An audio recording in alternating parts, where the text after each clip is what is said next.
thing I find really fascinating is this concept of this tangibility of data. I mean, I use this example a lot, so other people that have seen this before will have heard me use this before. My dad used to run a shipping company, and when they had sensitive information, sensitive documents, it was quite sensitive information they used to handle, and they'd keep it in a safe, massive safe under lock and key, shut. Yeah. Another room shut. There was 2 sets of doors, a security door in it as well, CCTV. And then there was another set of double doors, and the whole building was alarmed. Now, when I think about I wonder how that type of data would be handled and treated in a modern organisation. And this was going back a few years, and I feel that actually one of the biggest problems is we've lost this tangibility of the data.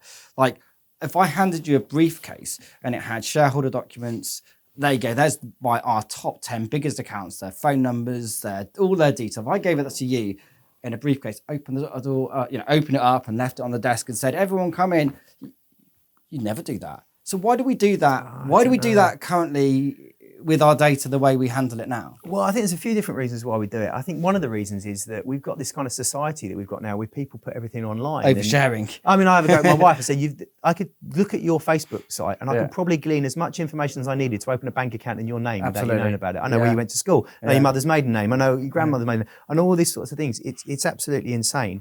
And the great thing, the really weird thing is, the wonderful thing about the internet is it gives you access to everything. Mm-hmm. The worst thing about the internet is it gives everything access to you. And people have this really cavalier attitude about this at the moment. And you're right, with physical stuff, you wouldn't do that. They treat it differently. They treat it differently. And it's like, you can't do that. Mm-hmm. You need to take as much care with your online presence and, in a work sense, with your online data. And you should take exactly the same care of this. Yeah. I think there is still a generation still at work, which are going to be retiring probably fairly soon, who still have this kind of it's a magic box attitude and everything in it because it's physical. They see it as physical. Whereas people of our generation, certainly younger generation coming through, who are absolutely, well, no. I was always taught never send in an email anything you would not be happy to see on the front page of a newspaper. Right. That was the basic tenet of how I was brought up. And at the end, I don't send emails. I'll actually now go and physically talk to people. If I want to say anything contentious, I won't even send a text because I want deniability. I want plausibility. So.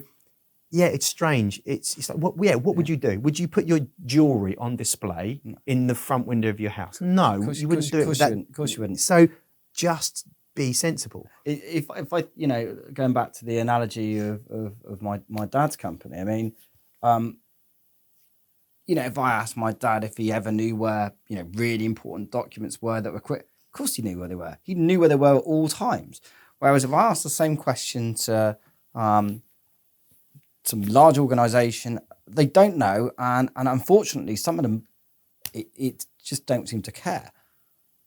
It becomes a really difficult problem because the computing is so powerful, it's so ubiquitous, and it's so flexible that with everything that's good comes a bad and comes a risk. When any time you can do something, every time you get a car that can go faster, you have to build the brakes that can stop the bloody thing. And it's in human nature that we run so fast and only a handful of diligent people are following behind doing the due diligence that makes it sort of safe. So we're constantly doing these things. The internet is incredibly rich, it's incredibly powerful, but it's not policed. It can't be by its very nature. Sure. So all of these things sort of start to, you want all the good, but you have to accept the bad. And all these things that the internet was this powerful, powerful thing of enablement, but it came with a lot of bad stuff about crime and certain types of pornography and all these other things that it facilitated. These things are really, really bad, but they're kind of almost like an inevitable evil of these sorts of things. So anytime you're able to do something, you've always constantly got to be thinking, well, what are the risks of doing that?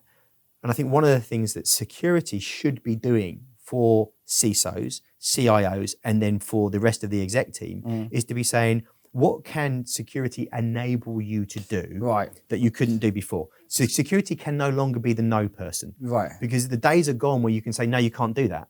Because if I say no to you, you'll bring an iPad in and you'll do it yourself. And we spoke about this on one of our previous episodes where we were talking about this. It's absolutely critical that the way in which CISOs operate is all about demonstrating the business value of actually having that security, and as you rightly said, making it as easy as possible to make the right decisions to keep the things that really matter inside the organisation secure.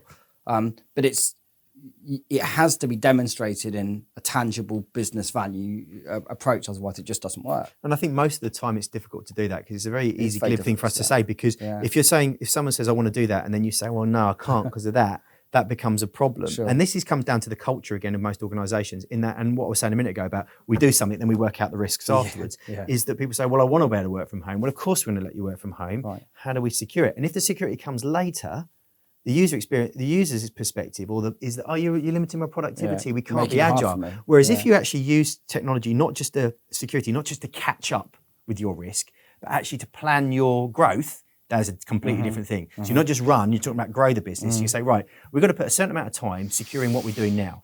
But where does the business want to go? Right, what we want to do is we want to branch out and we want to open offices in Brazil. Right, what do we need to do now to produce a secure infrastructure so that from day one, this is the way that it works, rather than putting a satellite office there and then thinking about security and everyone going, oh, well, security is slowing us down.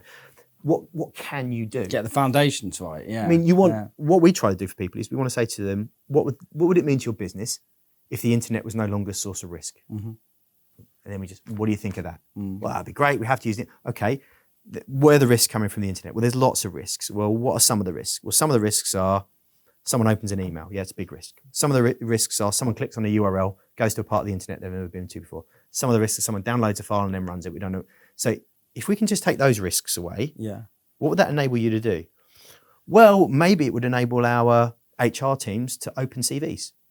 Can't train HR not to open CVs, can't do their job. Maybe it will enable our finance teams to be safer when they're opening up invoices that come in. That happens a lot.